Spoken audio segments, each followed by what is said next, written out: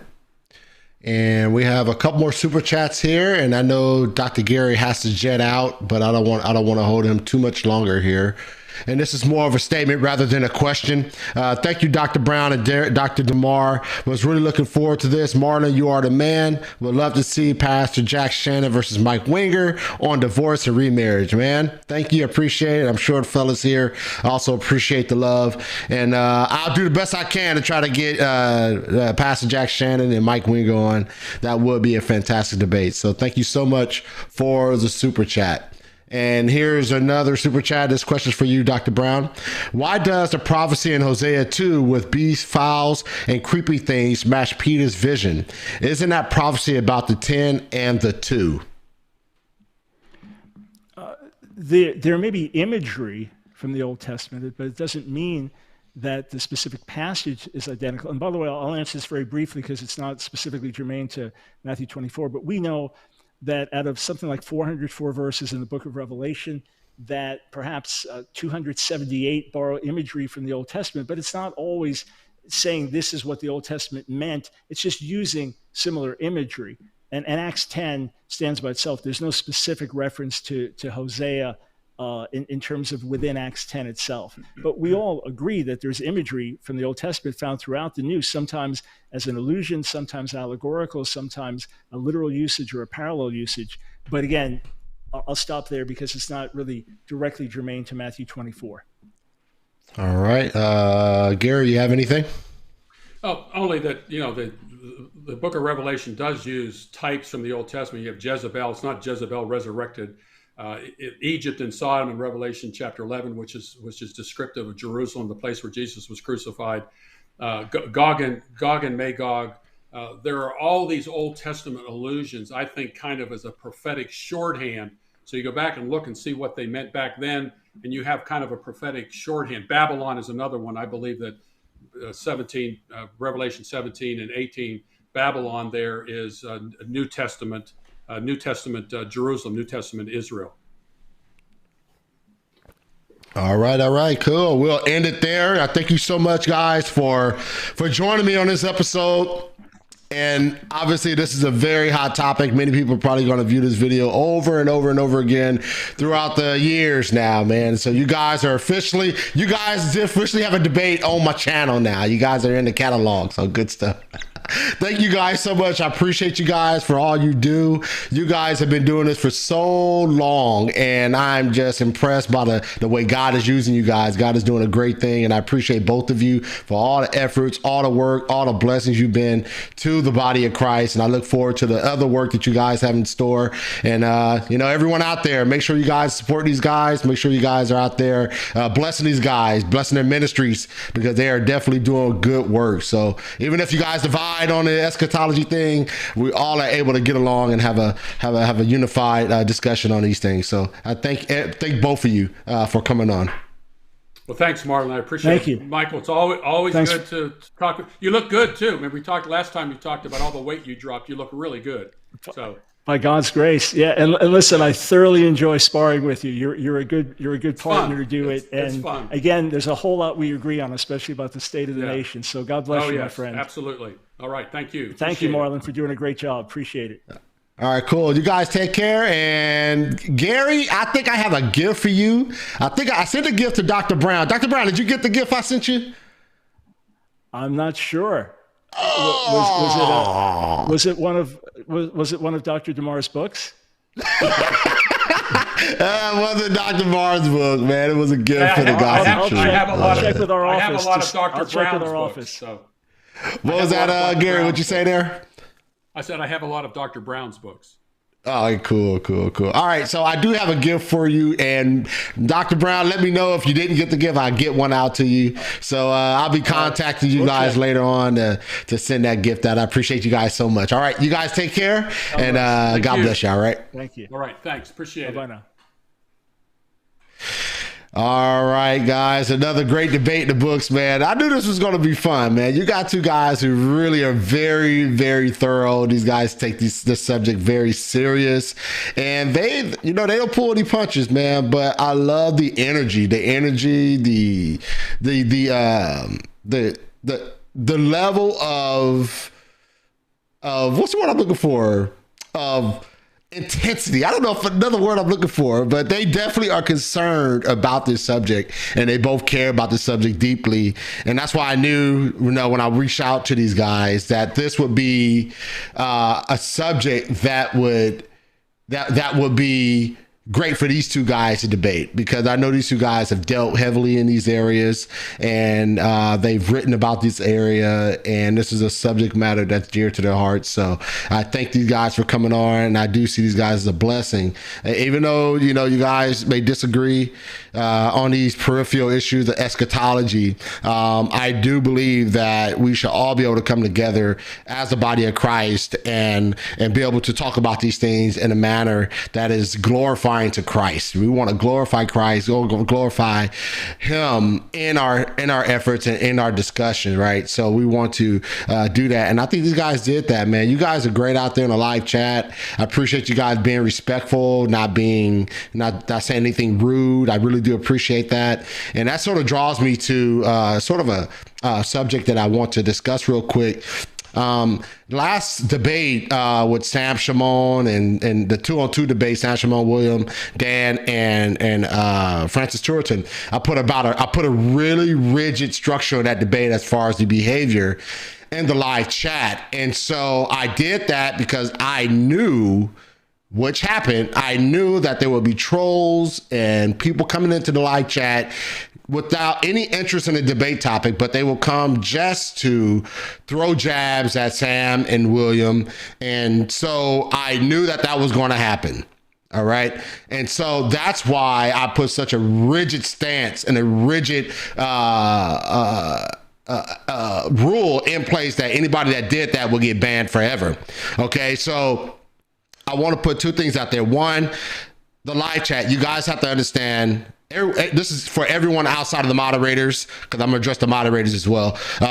You guys have to understand that you have two people that took time out of their busy schedule to come on and discuss a subject matter. And I'm not saying that anyone particular in this particular live chat did that. You guys behaved great. But in the past, and more specifically in the Sam Shimon 2-on-2 debate, you guys have to understand that there is a level of respect as a Christian that you guys need to have. The Bible tells us to behave a certain manner. And if we are to respect, if we want to honor Christ in our behavior, one of those is how we talk. And though we're not verbally talking, we're texting or writing on a live chat on YouTube, that is a form of communication. And so even by your texting, you are violating commandments. You're violating the way we are to behave and our decorum and how we are to interact with with people, with our neighbors. So if you are slanderous and calling people names, calling people out their name, being disrespectful, you are not behaving as such as a mature Christian should behave. And you should repent of that. So that is why I put such a rigid stance on that debate. With all that said, I do want to make sure you understand that I did give the moderators permission to block people. Now, moderators, I do expect you to be gracious in your moderating. Don't block somebody because they say an argument is stupid or they use a certain term that degrades the argument in a non-traditional fashion. That's not a blockable offense. Don't block anybody because of that. But the only reason that you guys should really directly block somebody is if they're really spewing evil conversation, if they're really being a vitriol, a troll, somebody who is being divisive to the utmost. So I say that to tell you guys, as a moderators, I appreciate you guys, but just like everyone, moderators also need some guidance in how they behave as well. So I pray that you guys will moderate graciously, being merciful in the same fashion that the Lord Jesus Christ was gracious and mercy. So you guys don't want to just block people because they have a disagreement. All right, let's make sure we're blocking people and kicking people out the chat or putting people on timeout because they're being rude to the interlocutors, or they're being rude to myself, or they're being rude to somebody in the live chat.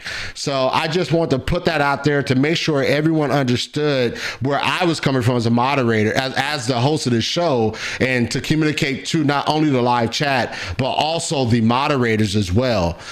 So I pray that my words will be received, and that you will next live stream, those words will be taken into great consideration to make sure that we are doing things according to how Christ would want us to behave. And that goes for moderators and people who are just normal, who are not moderators in the live chat. So I pray once again that my words will be received and accepted. That said, I do have I appreciate the love, Justin. This is my buddy. We are good friends. I hang out with him whenever I'm in town. I try to hang out with him anyway. I hang out with his brother. So I really do appreciate my buddy coming by, dropping some love, spelled my name wrong, and he probably did it on purpose. Love you too, Justin, man. Appreciate the help of the ministry. And I pray, by God's grace, I will do the best I can to keep up the good work. All right. So with that said, man, I am going to get out of here, and I appreciate everyone out there who has been supporting the ministry, who has been showing love to the ministry. And I appreciate all of you out there. You don't have to give a super chat to show love. As long as you are hitting that subscribe button and showing some love to the ministry, supporting the ministry with a simple like, a subscribe, I appreciate that as well. You are showing love to the ministry just by doing that. So please hit the subscribe, hit that notification bell so you can stay in loop with everything the Gospel Truth has going on. And I see you guys next time. All right. May God bless you and may God keep you. Go on.